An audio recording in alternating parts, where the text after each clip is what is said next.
I'm gonna go through the game first, and I'll get to that. But first half was a good first half. We were rolling. We had things going the way we wanted it to go. And then the second half, we just hit a lull, especially on making plays and making guys miss and winning one-on-one battles. That just kind of stopped when we got to the second half. Big play from Phoenix Jackson on the pick, returned it.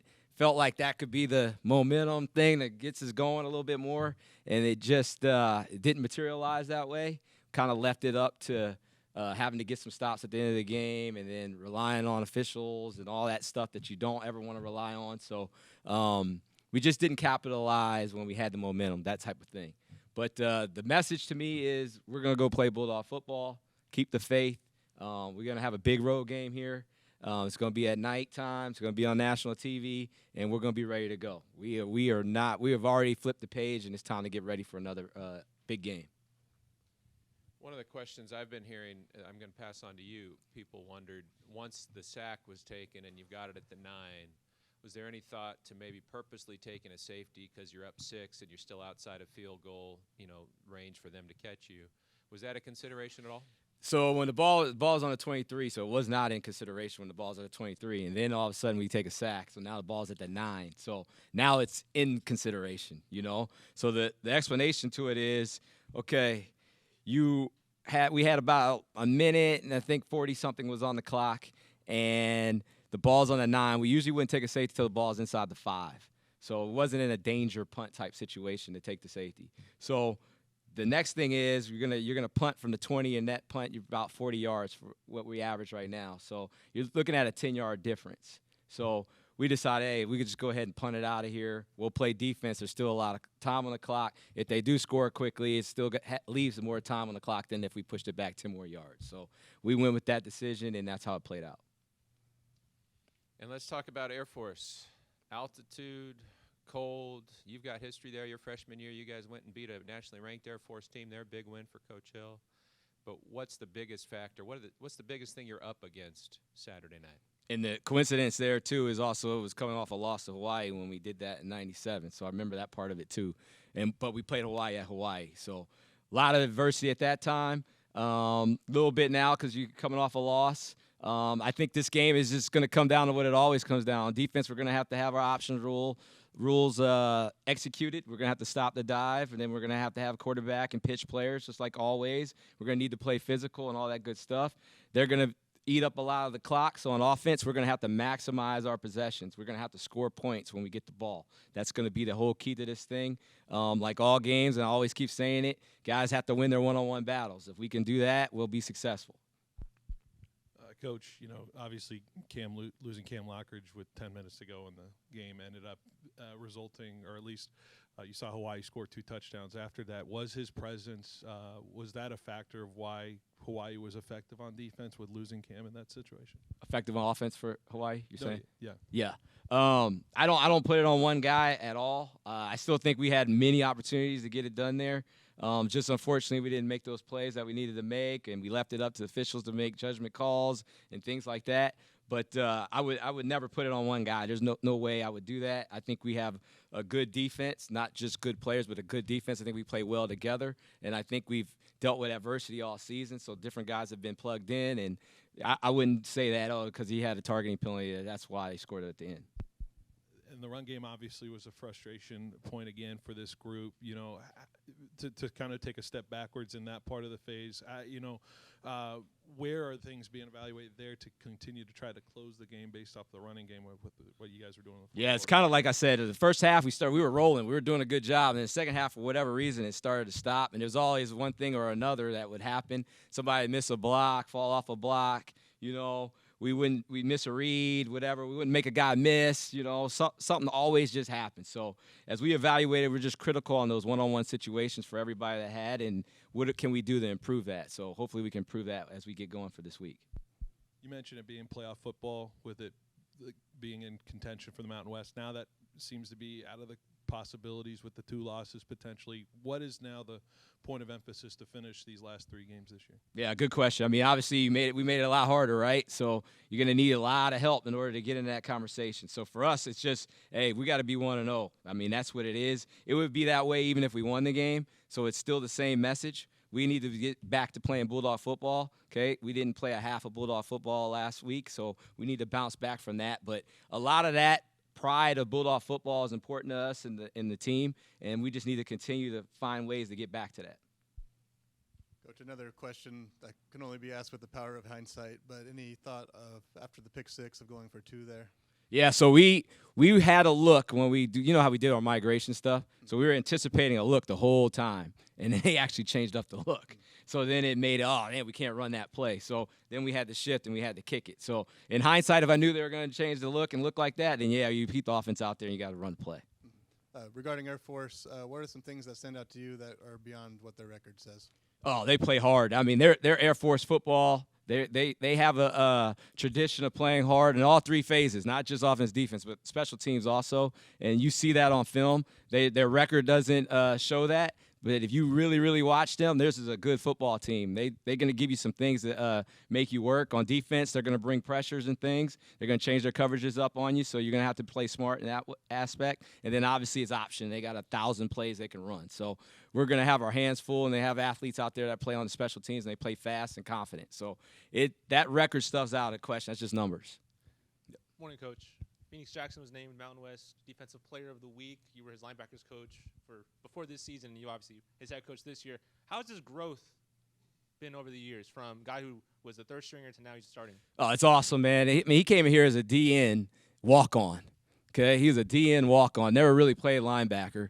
And then when new staff got here, when we got here, he moved to linebacker pretty early when we transitioned in. And he's just gotten better and better and better. Just from a knowledge standpoint and understanding football and the linebacker position to making major plays. One of the most athletic guys we have on the team, not just the defense. You saw his speed when he got up there. Once he got in open field, he was gone. He had a receiver on him chasing. He was pulling away from him. So I'm very proud of him. Comes from a great family, raised up the right way, Valley kid up there in the Modesto area. So he's a guy that definitely enjoyed coaching, and I continue to watch him progress. It's going to be awesome. And with how close the last 2 losses have been, is it a matter of making a change to change the result of these close games in the future, or are you just hoping that better luck next time and maybe different things happen doing the same thing? Yeah, I mean, we're going to be in close games, you know. Go on the road. Nevada is close. You know what I mean? So we got to pull it out. But no matter who we're playing or whatever, you have to make plays at the end of the games. That's it. You got to close people out, right? No matter what the score is. So we just need to keep working. We need to close people out. We need to make the plays when it counts and not rely on other things. Like we can't hope a judgment call goes our way and stuff like that. We have to take the game. So we'll keep working that way, but that's stuff we always preach. Hey, Coach.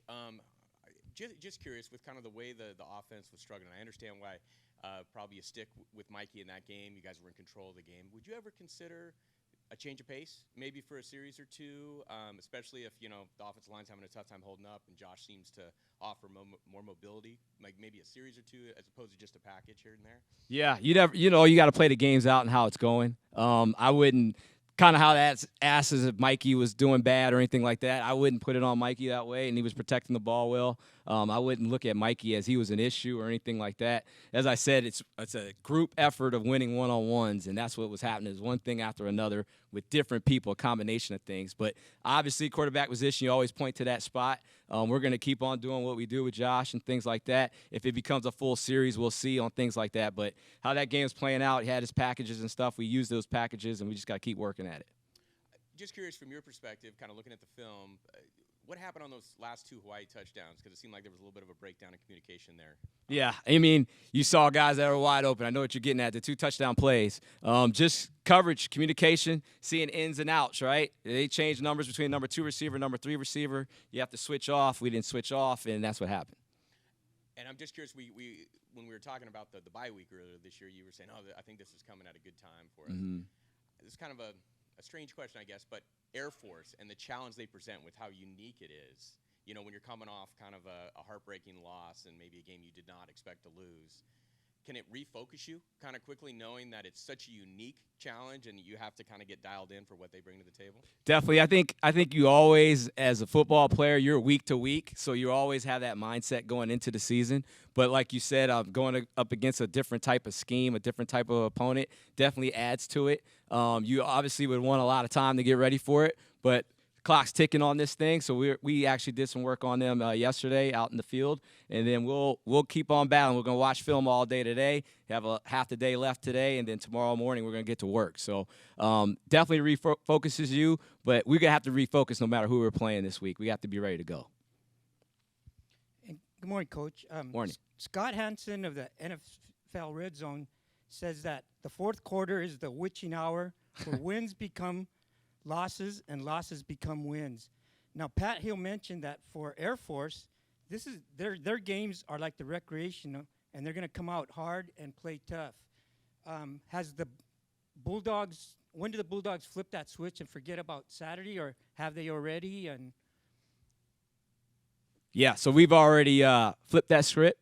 We are fully focused on Air Force right now. Last game is done. Now this week is the 1-0 type mentality that I'm talking about, and they're the most important thing. So we're ready to go for this game. I've actually watched NFL Red Zone a bunch. I know that witching hour, it can go for you or against you, So you just have to make plays. You have to close people out, like I was saying earlier, and hopefully we can do that this week. now, Cam Lockridge, is he available for being ejected, or how does that work? So he will be out the first half, and then he can come back the second half. Because the targeting penalty happened in the second half of the Hawaii game. Morning, Coach. When you're going against a team that's 1-7 like Air Force and sort of a nothing to lose mentality, I would assume from them, what kind of dangers does that impose for you? Yeah, I mean they're going to be dangerous no matter what. They're just their style makes you have to focus in and do some things. They're going to make you be really, really explosive and make sure you score points on offense for us. And then on defense, we're going to have to stop this option game. They want to own the time of possession. That's the biggest thing. So we have to get used to that. We have to be ready for a slower pace type game, which in this world of college football now, everything seems like it's fast, fast, fast. They haven't changed. They're still doing what they do. They keep it slow. They try to aggravate you. So we just have to stay the course, stay with the plan, and we'll be fine. How much extra planning goes into a week like that, specifically for a linebacking core that has to deal with something they don't see often? Yeah, you got to watch film. I mean, you have to. We're going to try to simulate it as much as we can at practice, but really when you get in the games, when you really know how fast it is and how precise they do things, so you just got to watch a ton of film. You have to practice hard. You have to watch what you're doing at practice also, and then you have to be ready to go. You have to be ready to execute the scheme. You have to know your rules. You got to be rule-based. How's it going, Coach? All right. With the loss to Hawaii, the conference championship is more than likely out of reach at this point. So right now, whether if it's competing for bowl eligibility, finishing the season strong, getting the backup players some playing time, what are you guys playing for currently at this moment? Yeah, we're 1-0 mentality. Like I said earlier, it wouldn't matter if we won or lost that game. Obviously, conference deal, we're going to have a ton of help for that, right? So we are just 1-0 mentality. We're ready to go. We know we got into this thing with a 12-game schedule. So our whole mindset and everything hasn't changed one bit. We're going to go out there and try to get a win this week. And, first official season as the head coach, I understand you don't want to come in and rock the boat, but by title, this is your team. With that kind of performance, when you start calling people out, whether it be coaches or players, when things are not getting it done? Yeah, when we meet in here on our Sundays after games, we do exactly that, whether it's good or bad, it's Tell the Truth Sunday. So every time as a family in here in this meeting room, when we got closed doors, we talk and do what we have to do, and then we get ready for the next week on Tuesday. So trust me, those meetings aren't fun when you're coming off a loss. So we just keep working. And with the season not turning out the way that you wanted to at this point, how do you keep the team motivated and still keep them going? Yeah, so to me, season's a full body of work. Okay, we still have 4 games left, so this season ain't over. It's not awful. It's not how we wanted it to go. We still have a chance to win 9 games, so we're going to keep on working. Like I said, the full body of work is not done. It's not over by any means, so we're going to keep on going, keep going forward, and try to get a win this Saturday. Thank you.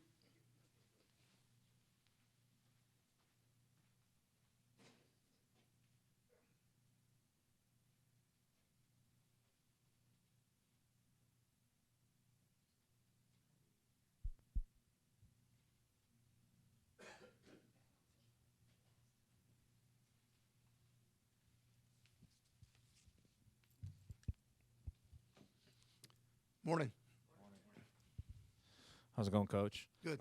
The defense played solidly despite the last drive. I mean, you guys did a good job of limiting the best one of the best quarterbacks in the conference. But from your perspective, is there a sense of disappointment when the defense gets the stops or the turnovers and puts the team in the position to win, and when the offense doesn't quite get it done? We're just disappointed as a team that we lost.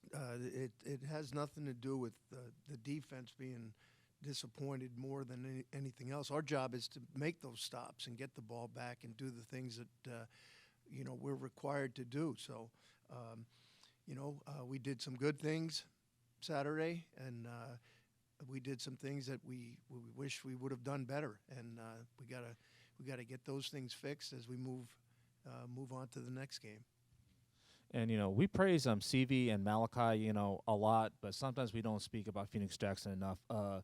Pretty much getting the only offensive points in the second half. How proud are you of him as a player and his performance? Well, Phoenix had a big game. As I've mentioned all season, the linebacking core has played, I think, very, very solid throughout the year. Phoenix had not only the touchdown, he punched the ball out, had that excellent strip there that was critical at that point to keep the lead for us as we were getting later in the game. So he's made a lot of progress, and you'll continue to see a lot of those three guys as we finish up the season. Air Force and the triple option, not a lot of teams run that kind of offense. Without giving away too much, how do you plan on limiting their offensive production? It's all about assignment football. It's all about discipline. It's all about everybody playing their responsibilities, which is true of every defense and every game, but particularly more important when you play a scheme that like Air Force that requires you to defend the entire field from right up the center in their middle. There are run plays that are designed to hit up inside. Their fullback is always their leading rusher. So everything starts right there with stopping the zone play and the midline fullback play and the trap play, things that they do exceptionally well. And then when you do a job of trying to limit that, they're going to take it to the next step on the perimeter with the quarterback keeping the ball or pitching the ball. They do an excellent job of blocking on the perimeter with their tight ends and receivers and halfbacks. So it's very unique. We spent a lot of time in the off season studying them. So we spent a lot of time discussing our plans way back in the spring. And a little bit here during our bye week, so that you don't get caught with just 2 or 3 days to try to get ready. You cannot manufacture the type of speed and execution that they have running this offense with a scout team that has never done it before. You hope to get some good pictures, but yet a lot of it is going to be making sure everybody's just on point with their own responsibilities as we move forward. Coach, is there anything creative you can do against a triple option, or does it kind of limit you, as a defense? Well, we've had success in the past against these type of teams, different places that we've been, but it's come down to execution, though. It come down to, I think, where you're creative is in how you prepare and how your players can understand what they're doing offensively and what we are trying to do to negate that. So if they really get a good handle on the game plan and the picture, you can try to limit their explosive plays. And that's what you really need to do against a team like this. They're going to gain their yards. They're going to keep pounding, keep grinding, try to keep the clock going and get first downs. This game is always important that you do well on first down to try to get them back behind schedule. But it also comes down to a lot of additional third and fourth down plays in the game. I looked yesterday. They've gone for it 29 times on fourth down this season. That's a lot more than anybody we've played because they're they're in 4th and 2s, 4th and 1s, and they trust that they can get the 1 yard, and generally they do. So it's a different type of game, and then they lull you to sleep with run, and then boom, it's a play action pass, and somebody gets caught looking in the backfield, and there's a receiver running down the field. So discipline is the key word, and hopefully by the end of the week, this is a process as you practice for this team. There's a lot of different things they present, so you can't get it all done in one day. Actually, you hope by the end of the week you've gotten enough done and exposed the guys enough to things that they're going to have to defend. And then there'll be something, a formation or a play of the week that they come out and try to surprise us with. So this is a really good team. The coaches, I think, are exceptional. I think they do as good a job probably as anybody in the country of getting the most out of their players each and every year. All the academies do. Have nothing but the utmost respect for the academies, and particularly this opponent that we have this week. Coach, I know the call's the call, right? And you can't do anything about whether interference is called or it isn't. And I know it's not necessarily your place to be criticizing officials. I'm just curious, when you saw it on film, what your first kind of reaction was, and is there anything that CV, maybe from a teaching point, that you did wrong or could have done differently? No, he couldn't have done anything differently, in my opinion. And it was the official, in my opinion, missed the call. And, but we can't allow that one play to, change the game for us. But it did. It was a fourth down play. The game, literally, I thought the game was over. And when we really slow the tape down, I would like to hear an explanation as to why it was called. Now, it doesn't, people misinterpret what's interfering. Oh, he didn't get his head back. He didn't do this. The ball hit him in the head. The receiver was trying to go back up over him to get the ball, and the ball hit Seavey in the back of the helmet. And Seavey was not making contact. We also had a safety over the top of that, Dean Clark, who was in position to make the play as well. So we basically had the guy double covered, and it was a good throw, a little bit short, and in my opinion, it was a missed play, but I'm not the official. Coach Coyle, keep in perspective, you guys don't have 6 starters from last year. You don't have Cameron Braca for the rest of the year, but your defense is still playing at a high level. What are some of the reasons behind that? We've got good kids that work hard and prepare every week. We have excellent coaches that do a great job. We can play better. We're playing at a good level, but not an elite level like I think we're capable of. We had chances in that opening drive to get off the field, and we didn't, which really disappointed me. As much as any drive in that game, perhaps, that opening drive. We were a little bit hesitant, a little bit slow right from the first play. The very first play, there was a issue that shouldn't have happened, but we didn't have the gap taken care of the way we should have, and they gained 7 or 8 yards on the opening play, which should be a 2-yard gain, maybe no gain play, and then you're in 2nd and long again. So every play, affects a drive, but our guys, come to play. We're doing a lot of positive things, but I hope we can kind of continue to eliminate the mistakes and play, as error-free as possible.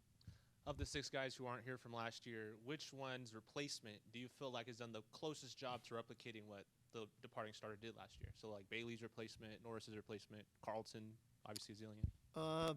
That's a hard question, but I do think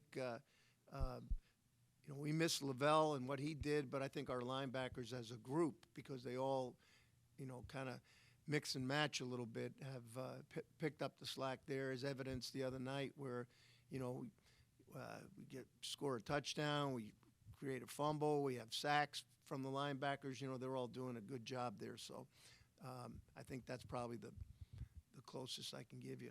And then my last question is, you were an assistant on some of those teams that had 8-4, 7-5, 9-3 seasons, and this season looks like one of those. Is there anything wrong with a season like that? I mean, fans always expect something bigger, but this is still would be a good year with 9 wins, right? Certainly, but first we got to get 6 wins, and that's what the important thing is for us right now. And yeah, you look back at it, and you're disappointed because there's games like that last game that you feel deep down you could have won. I feel we could have won the Washington State game. I feel like we legitimately had an opportunity at Michigan to win that game in the fourth quarter. The only game that we didn't play well enough to win was UNLV, in my opinion, but we didn't. So, yeah, we can have we thought, a couple of years ago when we're sitting at 1-4 and we go and run the table and finish up the way we did with the kind of season we had, that was exciting. That was great. 10-win season, right? I think it was, right? 10 wins. Yeah, we won the conference and we won the bowl game. So there's a lot to play for. I mean, our guys know that. Nobody's, feeling that the season is over. Yeah, you're disappointed, but hey, that's the cards, we've been dealt and the cards that we've played too. So we got to go out and win and then just keep winning and play some good teams down the stretch that are going to be very important games for our program, and we'll see what happens at the end. Coach, how did Cam Lockridge's absence impact you as a play caller and how the defense operated? It really didn't at all. It really didn't. We did what we did at the end. We mixed coverages and pressures. We did some things. Honestly, I didn't really think much about it because we've got capable guys that we were able to come in there and do the job. We've had guys in that situation before. Julian Neal's played a lot this year. AZ's played a lot. We had players that were. I didn't feel uncomfortable making any of the calls at that point and was worried about that. We got to execute better. And given the offense you're facing, how does his absence in the first half impact things this week? Well, you like to think that they're not going to throw the ball all that much, but you never know. They're throwing the ball more than they ever have statistically this year. Part of that's they've been behind in some games. Last week against Army, they threw it 20 times, and where actually you had intention to throw it probably about 28 times because they were sacked 6 times, and the quarterback scrambled out on a couple of occasions. So that's a lot of passes for them. But there's been some games this year where they've opened up throwing the football and trying to loosen people up and do some things a little different. So, we'd like to have Cam out there, but we'll be fine with the guys that we got, and everybody better, buckle their chin strap, tighten their shoulder pads a little bit tighter because it's going to be stopping their run game and fitting in the run game that's going to be really important. Yep. Hey, Coach. Right around this time last year, things kind of fell off for the defense a little bit. The endurance of a season, how long things can kind of go for a season. How do you avoid a letdown like this in the last 3 games? Is it getting ready for these last 3 games of where the season's ending here? Well, like Coach Skip mentioned before, we were very intent on putting the Hawaii game behind us and moving on. So not typically, we went out yesterday and had a light exposure type workout, exposing our players to some of their concepts and some of the things that we plan on trying to feature this week for a couple of reasons. One, just to show the urgency in that, this is not a typical game week. You have to do extra. You have to be prepared mentally as much as any game you play. And that's a challenge. It's a big challenge, and I think our guys understand that. I think yesterday was good, and I think there'll be a lot of guys on their own coming by today, watching tape and things of that nature. But then we'll get into the grind of the week. That'll be good, and then hopefully we'll be ready to play on Saturday night. follow that with a bye week, which I think will be good for us as well. We put all of our energy into this week as much as we possibly can to get a victory and fight like crazy. Then we got a little chance to regroup, and then got a good hot team coming in here for our last home game for the seniors and last game in Bulldog Stadium. We'll be ready for that game. And then, the big rivalry going down to play UCLA. So there's a lot to play for and exciting games that are coming up. And I think our players realize that, and we'll come out ready to play. Targeting penalty is always so subjective, but how do you guys approach it as a defense and teaching? And I know fundamentals is not a part where you emphasize it here in this part of the season, but do you do it week by week with examples, or how do you approach the targeting? Oh, yeah, we show our players examples of it on tape or TV copies and so on. It's a judgment call. And there's different parameters that they use to try to interpret whether or not they felt, it's a targeting penalty. I asked the officials after the game, just out of curiosity, what was the interpretation, and they felt because it wasn't that he had led with his head, or even that he hit him in the head, which he really didn't. It was more of a high shoulder blow.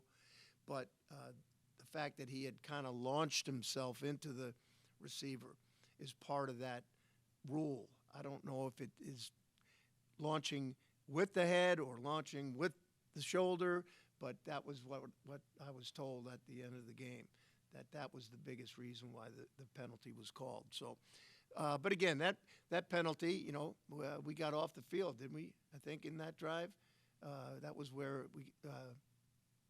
I think it was where Phoenix punched the ball out, maybe, and so that was the second time. Okay, it may have been, but so that was a fourth down play as well. We had some crucial fourth down situations that went against us. Hard to believe you got that many in one game, but it did, and it happened, and that's football. So, Coach, I only have one question. You mentioned your respect for the Air Force coaching staff and what they do. And I'm just thinking back, the last game you coached here under Pat was against Air Force and a quarterback from Modesto, who's a great baseball player too, named Mike Thiessen. Now, your first time facing them in your second stint, he's their offensive coordinator. Do you see some parallels from back then to now, and what does he bring to the table? Well, now that you mention that, I know he's been there a long time. I didn't realize he was the quarterback against us there because they jumped out on us like 34-3 at halftime, and I was beside myself because we had played them 2 years earlier over there, the game that Skip mentioned, and they were ranked 18th in the country, and we beat them 20-17 in a nail biter. Great game. Our defense played terrific. But they came out and they hit just about everything that they could hit in the first half. I remember they hit a wide receiver screen, and we had a blitz, and the blitz came off the wrong side, and they scored on it. Then they ran a trick play, some kind of reverse pass or something, and they scored on that. It wasn't the typical option stuff that was killing us. It was stuff that, they had just gotten wired up for the bowl game. But they do a great job. He does a great job. I went and visited Air Force when I was coaching at Maryland in 1995 or 94, it might have been, because I had so much respect for how they got the most out of their players. And it's been that way for years. It hasn't changed. And I just went and spent a couple of days. Fisher DeBerry was the head coach. They took great care of me there at the academy. I watched them in their spring workouts and things, and I came away with an unbelievably positive impression of how they operate, how they teach, how they coach.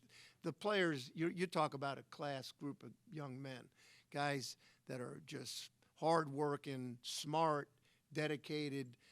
The regiment they have to go through at the academies is unlike anything else. And for those guys, when they get out on the field, it's a release for them to go play and have fun, and they play that way. And they're tough as nails. They had Army. It was a 10-3 game late in the game in the fourth quarter. They've played tough against Colorado State, San Jose. This is a good football team. They've had some bad breaks, but if we're not ready for them, it won't be a good thing. But we have to get ready to play our best. Thank you.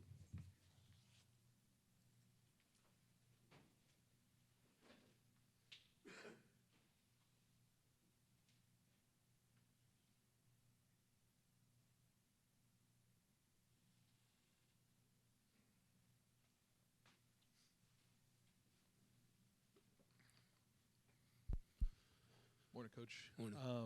We know the stats. We know the numbers. What went wrong offensively on Saturday? A lot, I mean, at the end of the day, obviously I got to do a better job. And, whether it's putting our guys in position to be successful, we did some things to, whether it was trying to help in protection, tried to get the screen game going. I know Coach Skip kind of alluded to it. It felt like when you watch it back and you watch closely, it feels like a lot of times we were kind of one guy away. And unfortunately, those were kind of some critical ones, at the end of the day. Our first drive, we come out of the second half and, we kind of bypass a guy on our read and we end up in 2nd and 15. And then the ended up in 3rd and 18 on that drive. And then the second drive, we come out and we end up behind the sticks again, but it was just kind of, one block on the interior, got a run strung out. And other than that, it was blocked up really well. And in 2nd and 13, and we get back into 3rd and long at least, and then, we drop the ball on 3rd down. So we go 2 3 and outs that we were behind the chains right from the jump, and, probably didn't feel like we should be, and, in the fourth quarter, and then that was really it. Then we get a drive going, and then we're in the fourth quarter. And, then, we have a, little, protection issue, and, Magdalena's, running right through the middle of the field, uncovered. Unfortunately, we just couldn't get to him. So it just felt like one guy away all the time. And at the end of the day, I got to do things to put us in better position. That's ultimately on me. Things kind of feel like they snowball out of that. What does it feel like in the moment as an offensive play caller to find the consistency and just find some sort of rhythm, especially in that second half? Yeah, I mean, we talked about it as an offense yesterday. It's like we've got two different groups. We come out, our guys expect to score every first drive. I mean, we usually do. And, and in the first half, we had a lot of things going. And other than we tried to take a shot there at the very end of the half on a 3rd and short, that we ended up getting sacked on. But again, it was there. And, we just had a little bit of leakage, and the guy grabbed Mikey and made a good play. But the first half felt one way, and then the second half, again, it's just you're sitting there going like, man, like, you're behind the chains when you run the ball, behind the chains when you throw the ball. And so, then you just kind of start looking at it going, okay, what's the best thing? Well, then you start thinking players, not plays. And that was where the screen to Raylan, and then we tried to get a screen to Jalen Moss just because, for me it was, okay, I got to get the ball in our playmakers' hands. But, yeah, it wasn't enough. So what do you think has to change to get out of those behind-the-chain situations to avoid being in those longer down in yardage? Yeah, it's a variety of things, just because, it wasn't like it was just every time we ran the ball or every time we threw the ball, but ultimately, I think it just comes back to we got to start out. I probably initially need to think players, not plays, as far as starting out. And I think a huge part of it though is just going back to, I think a huge part of it is just what it looks like when we're on, like we're on, and there's energy. Guys are playing confident, and I think that's the main point of emphasis. We just got to kind of rally behind, like we know what it looks like, and. I'll also say this, I think one of the things that kind of leads into this game, in the style of offense the Air Force plays, Hawaii did a really good job. I mean, that's a run and shoot team that they sat on the ball. We had 2 possessions. I mean, we had 1 possession the first quarter, and 2 possessions really until the very end of the half. So they did a good job, and our guys, just like one of those things. We talked a little bit about making sure we got a plan in between series when they do have the ball for a while, so we're not just standing around. Because I do think that that's the other thing that's kind of deflating a little bit too, is you're rolling, and then all of a sudden you're just standing on the sideline forever, and there's a lot of time between possessions, and we ultimately, I didn't handle that well enough, and I've got to do a better job managing that part of it too. Coach, weird situation. You get a starter back in November. How did Jacob Spomer do? What did the evaluation come out as? Jacob Spomer's a really good player, and it was very evident just during practice last week, just as far as, I mean, he's such a good athlete for the offensive line. And so, we couldn't just throw him in there and expect him to go for, 50, 60, 70 plays. And I think that, he's probably just, football sore because he hadn't done it in so long, but I thought he did a really good job just in the time that he was in there. And Raylan took a big hit there at the end. Is he doing okay? I think I think he'll be good. He got some testing done on Saturday night just to make sure there's nothing structurally wrong and all that. But I mean, he is tough as nails for being 150 something pounds. He's one of the toughest guys out there. So, he'll hopefully be back sooner than later. A lot of talk about this defense getting ready for their triple option offense. Is there anything you can take advantage of since Air Force had to defend Army all last Saturday? Yeah, I mean, I think our biggest challenge with what they do on offense is the time that they try and possess the ball. Just because, again, that proved to be an issue for us last week. I mean, that's a self-admitted issue. That we did not do well. But on the flip side of it, they played a very physical game last weekend. And so, you as an offensive coach of a non-triple option team, you're not going to spend a bunch of time watching how Navy and Army maybe attacked them. But you do look at just kind of the game that they played, and it was physical. And I know that's a very important game, but these guys are military personnel. They're soldiers. Like, they're going to be ready to play, so they'll respond quickly. But that was a very physical, emotional game for them. Morning, Coach. Morning. Talk about the screen passes to Sharp and Moss. A lot of short, quick throws. Was that something you came up with on the spot because of the lack of pass protection, or was that a game plan going in? We always try to use the screen game more so really for 2 reasons: to help Mikey get in a rhythm. I think that's anytime as a quarterback you see balls getting completed, you feel that, and I think that's really important, kind of regardless of who the quarterback is. But, I think that helps Mikey, and it takes a little bit off the pass rush as well. And then it's also touches for specific players. Those screens are personneled for us to make sure that, we're trying to make sure, okay, let's get Raylan Sharp the ball. Let's get Jalen Moss the ball, especially guys that kind of have that punt returner, kick returner-ish type of skill set. And ultimately, the thing that I think the strength of the Hawaii defense, and it showed, was that they're pretty disruptive with their front 4 guys. And, not that we couldn't pass protect, but it's difficult to sit there and drop back pass a bunch, with good, active defensive linemen. So, I think that's one of the things when you look at us, when we're playing well, we're able to establish tempo, and we're able to go fast, and that helps protection too, because you get a different type of pass rush when you're playing up tempo. And unfortunately, we just couldn't get drives going in the second half to get to start pushing the ball downfield like we were in the first half. You guys threw the ball 31 times and didn't run as much as against San Jose and Nevada. Is there a reason for that, or was it just basically what Hawaii's strength was, is run defense, or?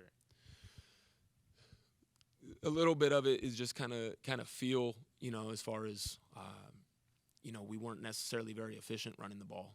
And, we do, there's a formula. We have to run the ball enough to keep defenses honest. But if we're not being super productive, we got to kind of change gears. So we ended up throwing the ball. But, I look at it, we only ran 50-something plays. And so that's where I just think that those numbers are probably a little skewed. But yeah, the uptick of passes was probably more so just trying to get something going and trying to put the ball in playmakers' hands. And a lot of those passes didn't go past 10, 15 yards. I think there was only one completion longer than 20. Was that because of the lack of pass protection, or what are some reasons for the lack of an explosive passing game? Well, one of the things that our receivers do a really good job of is, we run a lot of double moves, and that's one of the things that we kind of went in, trying to expose on tape, and they actually did a really good job sitting back. They disrupted our double moves a good amount, got hands on guys, and especially as the game went on, they did a good job on that. So, you didn't necessarily see as many. Throws downfield because they did do a decent job disrupting that stuff.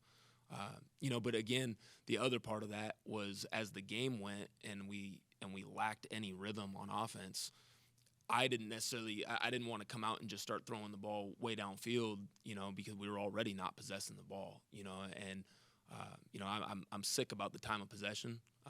Again, that's my responsibility, as far as trying to keep the offense on the field. We didn't stay on the field, and that ultimately limited our opportunities to really throw the ball downfield. Because we had some stuff game plan that I thought would be good, but we also needed to try and possess the ball for a little bit longer because our defense played 90 plays. They didn't need to play 90 plays. Yep. How big of a point of emphasis is that this week then? The time of possession, considering it's Air Force. Yeah.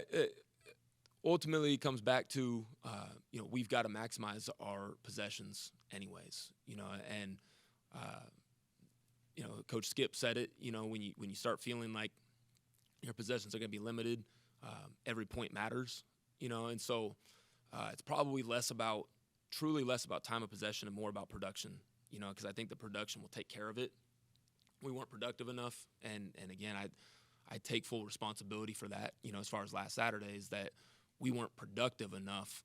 That leads into this week. Like, we've got to be productive. And we know, you look at over the course of the season, we've had 95-yard drives. We've had multiple 80-yard drives. We can score from anywhere on the field. We just didn't do it in the second half. We've got to be productive when we get the ball, and ultimately it comes back to scoring points. Like, I could care less about the total yards when it's about scoring points. You can have 500 yards of offense and score 13 points on offense, and that's not a good game. You can have 300 yards of offense and score 34 points, and that's for me, it's scoring offense is the number one stat. And I think that's the same thing in this week is that we've got to take advantage. If we get short fields, we've got to take advantage. Like, every point, every opportunity to score matters. Coach, you're always fully transparent, kind of with your thoughts and looking back on games, and it's always appreciated. I'm just curious, especially that last drive, I guess, but maybe the last two drives in the fourth quarter, when you look back on it, do you kick yourself for anything the way you handled it or called it? Yeah, I think that especially the last drive in particular, not the very last one, but the one with after Phoenix knocked the ball out, we just needed a first down and we win. And you look at the stuff that you could have called on the call sheet, and then. When we took the sack, at the end of the day, we were trying to take a shot to Magdalena. We were going to go with, try and hit one to one of our guys. The clock was stopped anyways, because they burned their timeouts. And, but ultimately that was first and second down plays. There's absolutely other stuff that I could have called, whether it's, running the ball with Josh Wood or, there's a million things that we could have done and what we didn't get it done. And so, that's the stuff that keeps me up at night for sure. I just asked this, kind of from the outside looking in. There's 3 games left. The Dogs are 5-4. Obviously, you want to go 1-0 every week. But could there be an opportunity to get, some reps, some looks of Josh, in the game, or maybe even Jaden at times, in these final 3 games? I think that, we obviously have a package of plays that we use every week with Josh at quarterback. But we didn't not be productive because of Mikey the other day. I think he was 25 of 31 throwing the ball, and a couple of those were throwaways, and drops. And yes, there was a good amount of short throws, but we didn't lose the game because of Mikey. But we've been very productive at times because of Mikey. And, I mean, I don't know what exactly, where we rank, but our completion percentage is like 68% on the season. So ultimately, yeah, is there games that maybe Mikey, threw an interception or two that, we want back? Absolutely. But, ultimately it comes back to we're not throwing the baby out with the bathwater as far as, we understand what gives us our best chance. And it is Mixon and Josh Wood as far as he is a change of pace guy for us. He's an offensive weapon.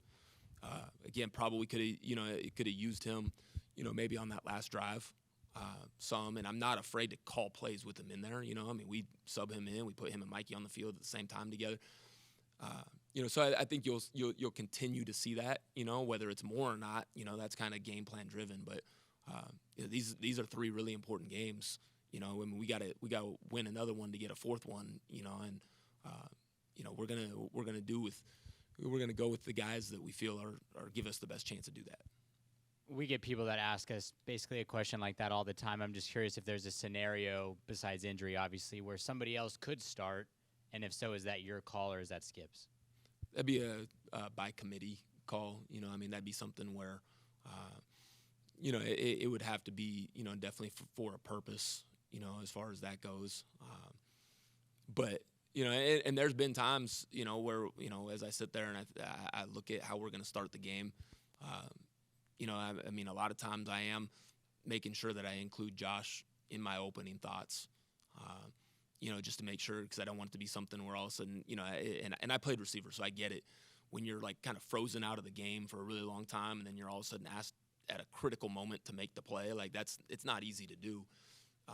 So when you got a guy like that's a weapon like Josh, you want to make sure that you don't wait too long to get him involved. At the end of the game, when you look at the rushing stats, how big of an impact has the loss of Malik been, and can that be attributed to how poor the rushing attack has been? I think Elijah Gilliam and Bryson have done a good job, as far as kind of getting what's there. And, I think that, probably what we're missing in the run game right now is the explosive runs. I mean, we just kind of lack, kind of the big play threat, right now as far as in the run game. And so that's probably the thing that you probably notice the most with Malik versus not, but again, I think Elijah and Bryson, Jonathan Arsenault, when he's had his chances, I think that they're doing a commendable job. But right now we're missing the explosive component to the run game, and that's ultimately, and, I try to be as transparent as I can with this. When we're not explosive in the run game, we've got to be explosive in the pass game. And the other night we weren't in either phase. How's it going, Coach?